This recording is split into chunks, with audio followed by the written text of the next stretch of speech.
Have you ever felt how silence can convey emotions far deeper than words? I'm not talking about the silence that comes from indifference or boredom. Instead, the profound silence that follows years of giving, years spent listening, healing, and carrying the heavy burdens that were never yours to bear. Most people imagine revenge as loud, slammed doors, raised voices, dramatic confrontations. But the truth is, the most devastating act is not an explosion. It is an exit, a quiet withdrawal, a disappearance so subtle it takes time for others to notice. You don't storm out. You don't make an announcement. You simply stop being available. Carl Jung discovered why this silence feels so brutal. When someone who has always given finally retreats into stillness, it forces those around them to confront a truth they have avoided. They were never really loving you. They were using you. Think about it. You have been the anchor, the one everyone leans on in their storms, the friend who listens without judgment, the partner who soothes without complaint, the family member who bends until bending becomes breaking. And for a long time, you hushed the voice inside that whispered, "This isn't sustainable." Because kindness felt like a duty. Because love meant sacrifice. Until one day something changes. Not with rage, not with drama, but with quiet certainty. You stop answering the late-night texts that only come in crisis. You stop apologizing for the needs you should never have been ashamed of.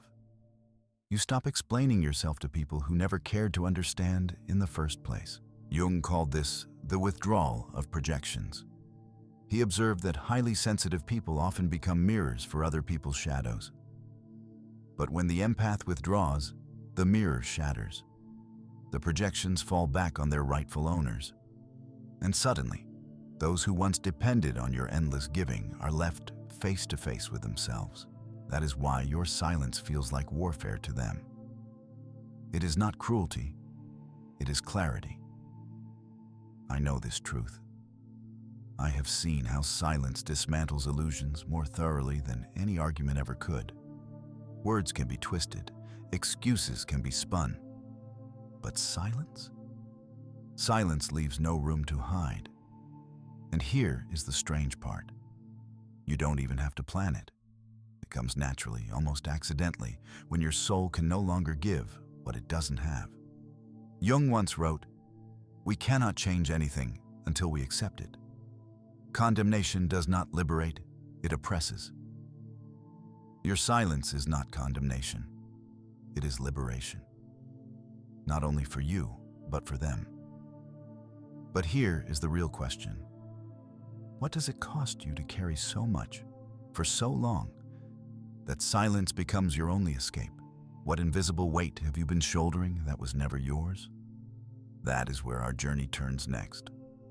Let's get started. You didn't wake up one morning and decide to give yourself away. It happened slowly, so quietly you barely noticed. One request, one favor, one late-night phone call, till your life became less about living and more about managing other people's chaos. You became the listener, the safe harbor, the one who could be counted on, no matter the storm. At first, it felt noble, even holy. There's a deep satisfaction in being the one others run to when they are broken. You told yourself, this is love. This is the purpose. But slowly, that nobility became a cage, and you woke up realizing you had been carrying not only your own burdens, but the anger, the fear, the disappointments of everyone around you. As if your soul had turned into a basket anyone could toss their stones into, without ever asking how heavy it had become. Carl Jung saw this clearly. He called it innate sensitiveness, a heightened capacity for perception, the gift of feeling deeply, but also the curse of absorbing what was never yours to hold. He explained it as a porous boundary. Imagine your psyche as a house. For most, the windows are closed and the doors are locked. But for the empath, Every window is wide open. Every breeze, every shadow, every passing noise drifts inside, whether invited or not. That openness makes you compassionate, yes, but it also makes you vulnerable. You confuse other people's storms for your own. You feel their irritation in your body, their grief in your chest. You even apologize for emotions that were never yours. This is the helper's dilemma. The more you help people avoid their inner work, the more dependent they become on you. And the less they see you as a person, you are reduced to a function, the healer, the buffer, the sponge. And so, an unspoken contract is formed, an unconscious bargain no one remembers signing. You take responsibility for emotions that don't belong to you. In return, you are granted conditional acceptance, not love, not the truth, just approval, as long as you keep carrying the load.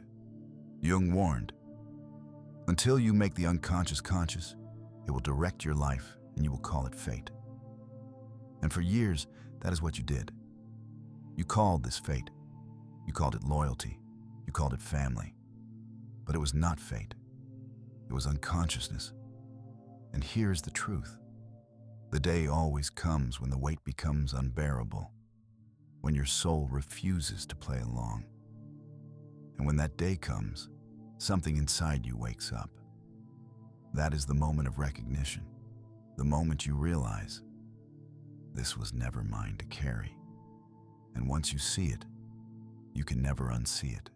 If this content is making sense to you, click the subscribe button and subscribe to the channel.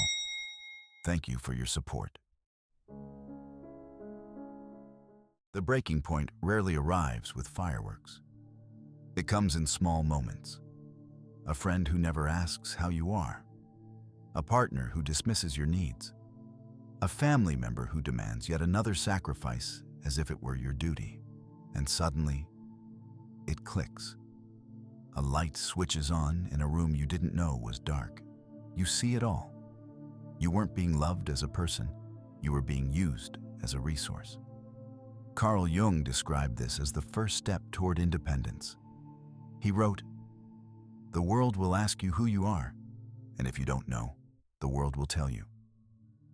And hasn't that been true? The world told you. You are the helper, the fixer, the one who absorbs. But in that moment you realize, I don't know myself apart from those roles, and it terrifies you. This awakening is painful, because it means facing the truth that your kindness was mistaken for weakness, your empathy for availability, your silence for consent.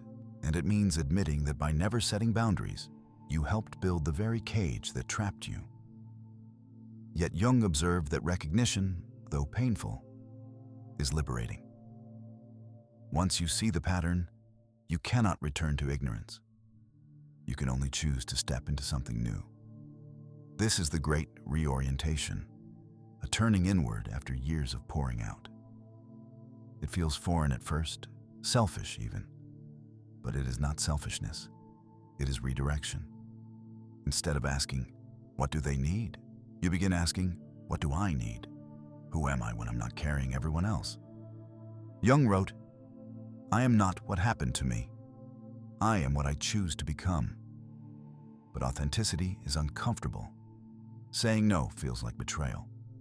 Rest feels like guilt. Breathing without permission feels wrong. Jung called it the discomfort of authenticity. But it is also the first taste of freedom. And here is the paradox. Every boundary you set is not only healing for you, it is also healing for them. Because when you stop absorbing, you force them to face themselves. And that creates a vacuum, an absence so sharp it cannot be ignored. When you stop overfunctioning, the air changes. A silence settles. At first subtle, then overwhelming. For those who leaned on you, it feels like walking into a house where all the furniture has been removed.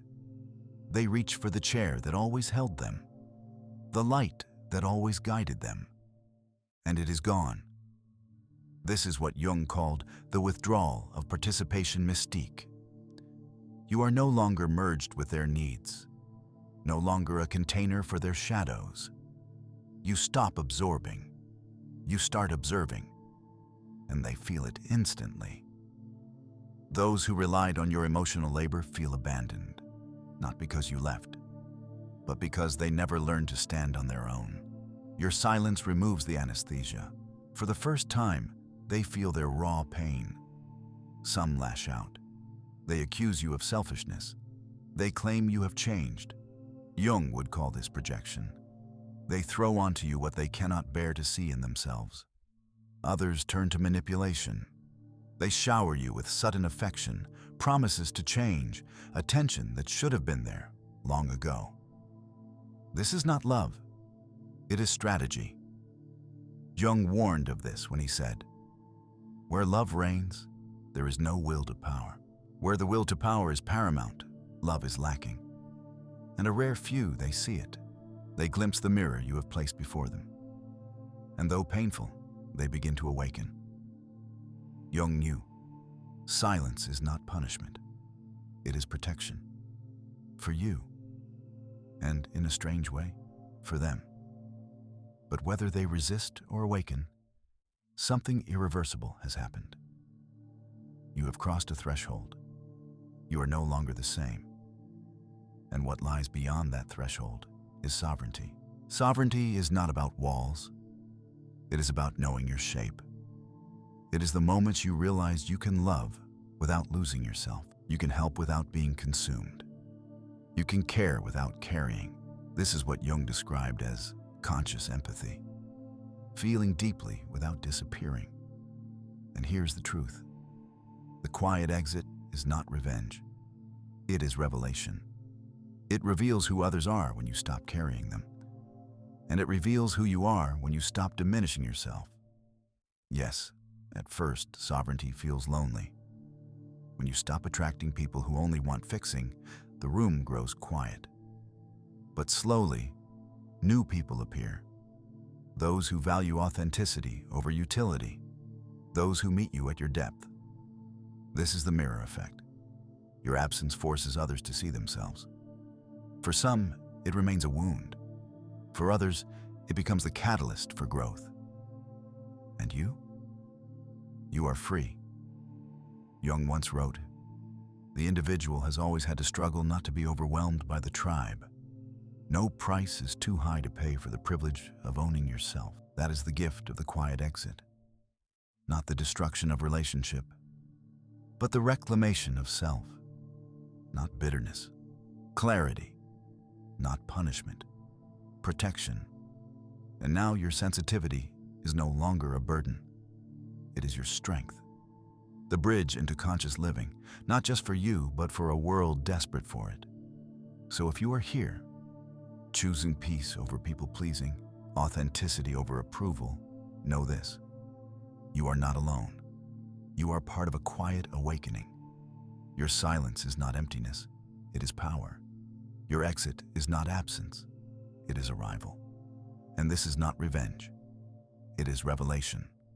Welcome to your sovereignty.